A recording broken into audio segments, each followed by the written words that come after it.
I have spent my life searching for the answers that my father and my father's fathers failed to find. Who were the precursors? Why did they create the vast monoliths that litter our planet?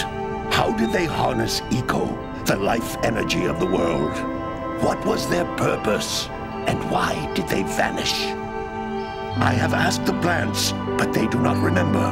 The plants have asked the rocks, but the rocks do not recall. Even the rocks do not recall. Every bone in my body tells me that the answers rest on the shoulders of a young boy. Oblivious to his destiny, uninterested in the search for truth, and rejecting of my guidance. And why would he want to listen to old Samus the Sage anyway? I'm only the master of green eco, one of the wisest men on the planet. So it seems the answer begins not with careful research or sensible thinking. Nay, as with many of fate's mysteries, it begins with but a small act of disobedience. Hey! Jack, old green stuff told us not to come here.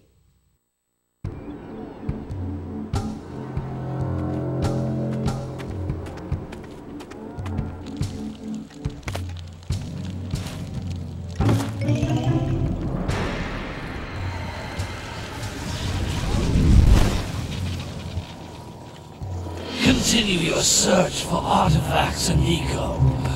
If the locals possess precursor items, you know what to do. Deal harshly with anybody who strays from the village. We will attack it in due time.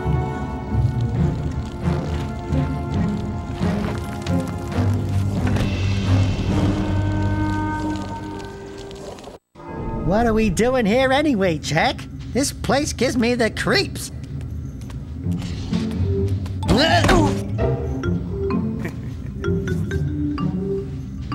Huh? Oh, stupid precursor junk.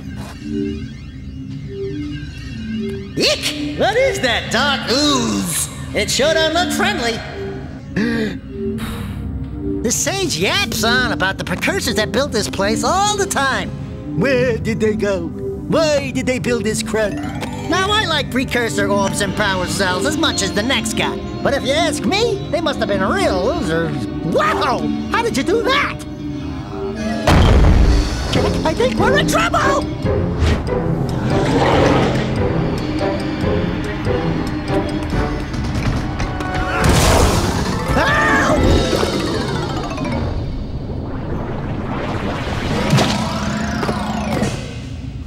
Man, that stung! I told you we shouldn't have come here, and you listened! What?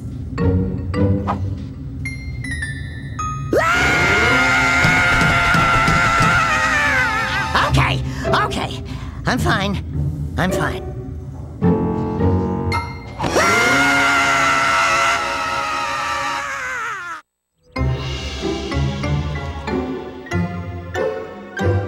What in green tarnation do you two want? I was... Don't tell me! Instead of heeding my wisdom, the two of you went mucking around in the only place that I told you not to go! Misty Island! That's right! And then... And, Daxter, you finally took a much-needed bath, but in a bathtub filled with dark eco. Look, old man! Are you gonna keep yapping, or are you gonna help me out of this mess? I'm gonna keep yapping, because in my professional opinion, the change is an improvement. And besides, I couldn't help you if I wanted to. What? There's only one person who has studied Dark Eco long enough to have a chance at returning you to your previous form. Carl Acheron, the Sage. But he lives far to the north. Far, far to the north. Nobody has spoken to him in ages. I would teleport you there, but I can't do that either. None of the three sages that maintain the other teleporter gates have seen fit to turn their ends on for quite a while. The only other way north is by foot through the Fire Canyon, but its volcanic soil is hot enough to melt precursor metal. You can't just walk through it. But you could fly over it, if you had a zoomer equipped with a heat shield. I I just happen to be working on such a thing at this very moment. All I would need is 20 power cells to give it enough energy to withstand the canyon's heat. Isn't that right, Daddy? Yes, Kira, that might work. But where are a boy and a half going to get 20 power cells? From the villagers. Most of them have a power cell or two stashed away somewhere. And even if they aren't willing to just give them away, greasing their palms with a few precursor orbs should do the trick. And I bet there are even more of them out in the wilds just waiting for some brave adventurer to find. Well, we've got the brave adventurer at least. Brave adventurer? You two couldn't find your way out of the village without training. Before you do anything else, you better go through the warp gate and get some practice on Geyser Rock. We won't find any more of that dark gooey eco stuff, will we? 'Cause I'd hate to fall in again and turn into you. Get in there before I turn you both into ferns.